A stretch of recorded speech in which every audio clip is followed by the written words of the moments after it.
I don't think I had a real hug for 3 years. I don't think I had a real kiss. Like the way she spoke to me was like, you're my roommate now, right? Before John and Angel married, Angel knew exactly what kind of man she wanted to spend her life with, a pastor.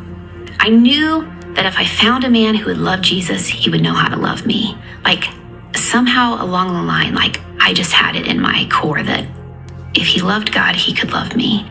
The two married and started a family while he was in seminary. John became a pastor and gladly took on every role church leadership assigned him. And I was just so eager to finally do what I felt like I had been made to do, what I've been called to do. My identity really had become rooted in that place of being a pastor. Things were great in my marriage. I'd invested a lot there already. We can push pause there, right? Like I can now try to tend this new wife, right? This new partner that I had. One of those wives that I had was much more demanding than the other. And let's guess who it was, right? It was the church. And so Angel, our kids, really kind of got the leftovers. The one who was supposed to be my protector and the one who brought me comfort and joy, right, and security, I just felt was leaving me. If this is what ministry is, God, like I want nothing to do with it, then that I would say is when I just shut the door on Jesus and opened a beautiful French door to the enemy into my heart. I knew the day that she went dark spiritually. She went ice cold toward God. She went ice cold toward me. I just said, okay, I'm done. Like I'm gonna do me when I wanna do me. Angel turned her back on God and pulled away from John emotionally. She found the attention she longed for at the gym. She began having an affair with her personal trainer. Like not only do I feel bad for what I have done, like I now hate myself. I am completely worthless. That there's no value in here. Like I am the biggest hypocrite.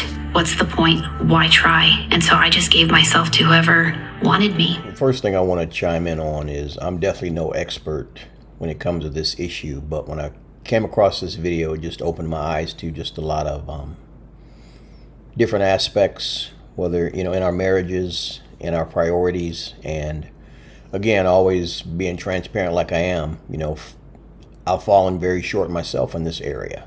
And I've noticed with a lot of pastors believe that the church and everything related to the church comes first. And just from my own life experiences of being in the church, it will keep you consumed. I mean, I don't care from the smallest church to the biggest church. It will keep you pulled in 100 different directions.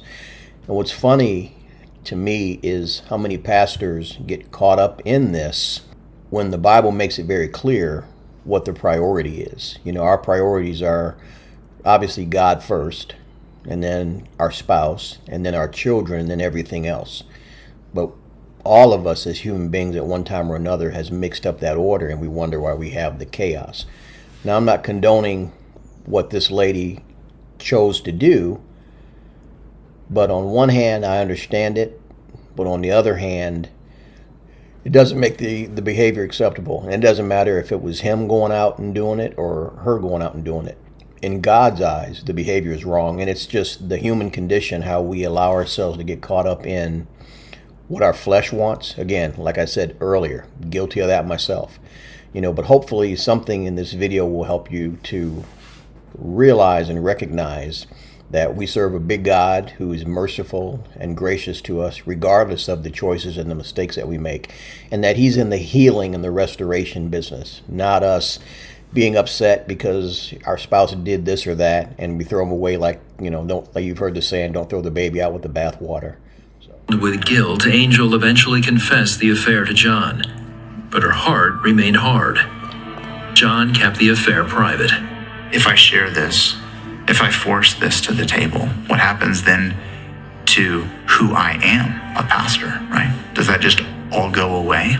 Just real quick. Now, can you hear the baggage just in that statement?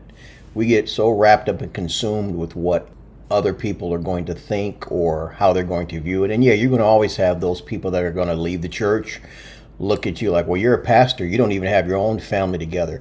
But the sad thing about it, the way I see that, those are just tricks of the enemy, where the enemy will get in and try to cause you to stifle that instead of being transparent in some of the areas. Do I understand why he kept it private, trying to deal with it on his own? As a human, I do. But I think one of the things that the devil has done is he allows people to think if you keep it hidden, that it's going to make things better. And see, when you understand how the devil, the enemy works, wants us to keep things hidden because he likes to be hidden behind the scenes. But when you bring things to light, that's when they get better. And it's sad because so many people don't realize help or support that would be available. But you also have to be careful because it's a double-edged sword, because the Bible also says to not cast your pearls before swine. And if you don't know what that means, it's basically saying be careful who you share your intimate details with. So on one hand, I understand where he's coming from, but on the other hand, sometimes being that transparent, especially when you're leading a congregation as he was in this situation, would it be embarrassing for him? Absolutely. But sometimes you don't realize the healing that God wants to bring through those failures. And so that definitely fed into my fears and my cowardice. It wasn't long before Angel had another affair. The spiritual turmoil she lived with consumed her life. I can't keep living this lie because I am dying inside, and this is not who you created me to be. And so I am just praying for brokenness. While on a Christian retreat, in the middle of worship, she began to shake uncontrollably. And John looked at me and he was like, "Are you okay?" And I said, "No, I'm not okay. I have something I have to confess." And I just confessed at that point that I had been having an affair. I just felt sick. And yet at the same time, I felt hopeful for the first time. Like as Angel shared then and continued to share throughout that night, I was like, my wife is finally back. Like those dead eyes were finally alive. What held me there was actually the Spirit of God granting in me deep compassion and love for my wife. Like a renewed love, a restored love. Now, I'm sure some of you watching this will be like, ain't no way in the world that I'm going to have a heart of compassion for this woman, or even if the circumstances were flipped for this man.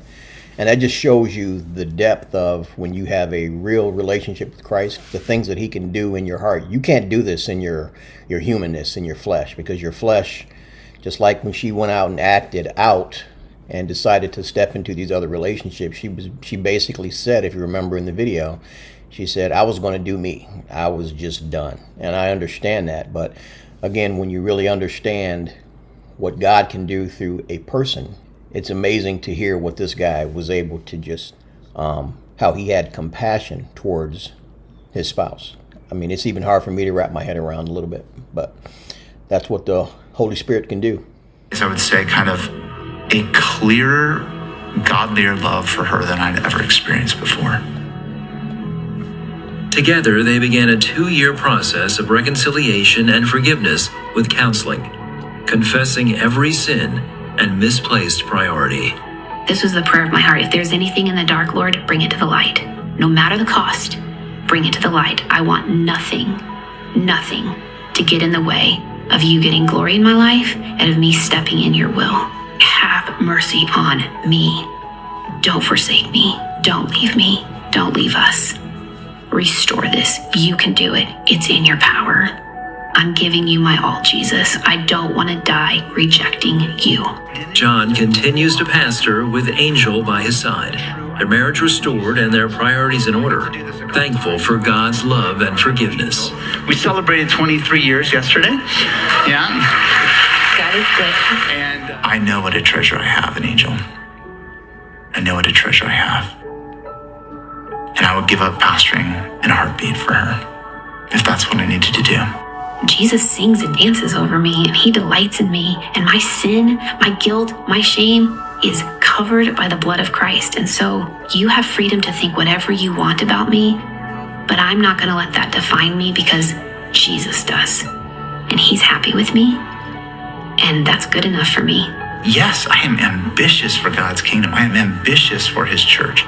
I am ambitious for the things of the Lord, but that ambition has to be greatest for my wife. She's the first, the most important thing I've been given to steward, and then my kids, and then the church.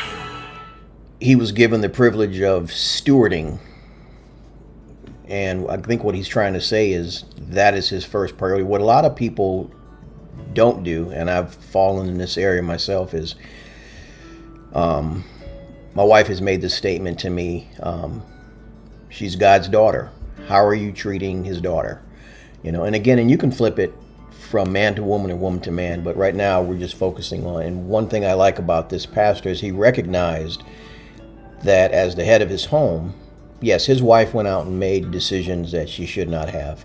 But again, ultimately, it comes back to what are you doing as the head? I mean, he could have been doing everything right, and his wife still could have gone out and done this.